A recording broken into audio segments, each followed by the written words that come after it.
छोटी दुकान मीठा पकवान। एक शहर में छोटी सी दुकान हुआ करती थी। उस दुकान में सोहन नाम का हलवाई था। उसकी दुकान दिखने में तो बहुत छोटी थी, पर वह हमेशा सोचता, मेरी दुकान छोटी है, लेकिन मैं हमेशा सबके लिए अलग अलग और ताजी मिठाइयाँ बनाया करूँगा।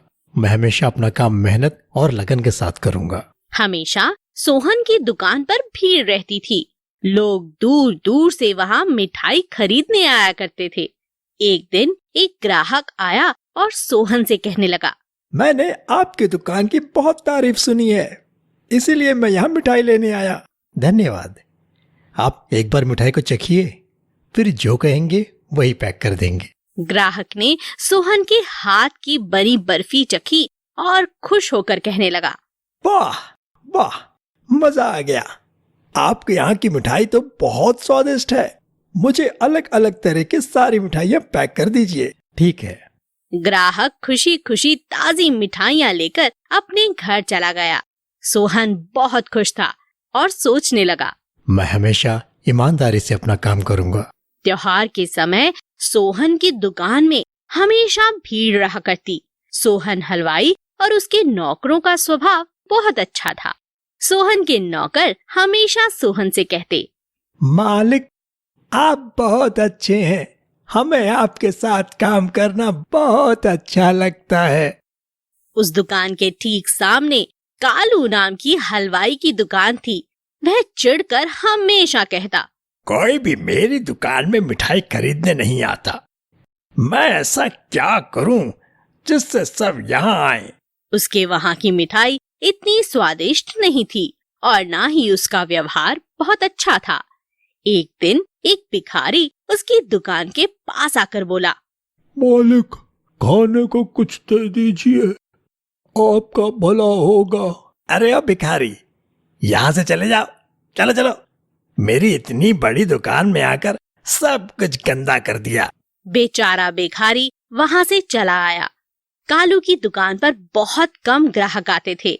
कालू दिन भर बैठा बैठा मक्खियाँ मारता रहता था और सोचता रहता था, आज का दिन भी बेकार निकल गया, कोई नहीं आया।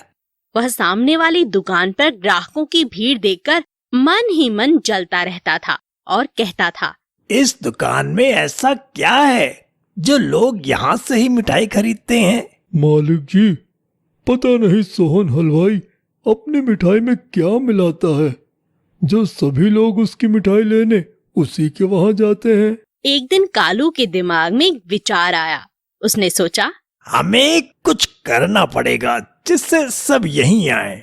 मैं अपनी दुकान को बड़ा करूंगा, दुकान को अलग अलग तरह से सजाऊंगा, फिर देखना सभी ग्राहक मेरी ही दुकान पे आएंगे। उसने अपनी दुकान तुड़वाकर ऊंची और बड़ी बनवा ली और सोचने लगा, मैं अपनी दुकान में सारा सामान नया रखूंगा। सब कुछ नया, बढ़िया फर्नीचर, बढ़िया सजावट। दुकान में नए रंग और सजावट देखकर ग्राहकों को आकर्षित करने के लिए उसने दुकान की बढ़िया साज सजावट करवा ली। कालू खुश होकर सोचने लगा, अब देखना सब मेरी ही दुकान पे आएंगे। अब सोहन की छोटी दुकान में कोई भी नहीं जाएगा। मिठाई की ऊंची और नई दुकान देखकर वहाँ मिठाई खरीदने वालों की भीड़ लग गई। यह देखकर कालू हलवाई मन ही मन बहुत खुश हुआ। उसने खुद से कहा, क्या बात है, बड़े दिनों बाद आज मेरी दुकान में इतनी भीड़ है। लेकिन कुछ देर बाद जब लोगों ने मिठाई खाई तो मुंह बना लिया और हलवाई से लड़ने लगे। तभी एक ग्राहक ने कहा, ये क्या है, तुम्हारी मिठाइयों में तो स्वाद ही नहीं है, इनमें मीठे का तो नाम ही नहीं है। नहीं नहीं, ऐसा नहीं हो सकता, आप कोई और मिठाई चख लीजिए। नहीं नहीं, आपके यहाँ की तो सबसे घटिया मिठाई है। हमारे लिए तो सोहन हलवाई की ही दुकान ठीक है। कालू सर पर हाथ रखकर उदास हो गया और खुद से कहने लगा, ये सब मेरी गलती है।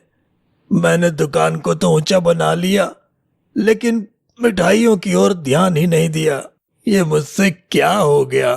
बाकी सभी लोग ऊंची दुकान, फीके पकवान यह कहते हुए लोग जोर जोर से चिल्लाने लगे। और सभी लोग सोहन की छोटी दुकान में मिठाई लेने पहुंच गए। हमें हमेशा सावधानी से अपने सामान की खरीदारी करनी चाहिए। ऊंची दुकान के चक्कर में नहीं पड़ना चाहिए। दिखावे पर नहीं जाना चाहिए।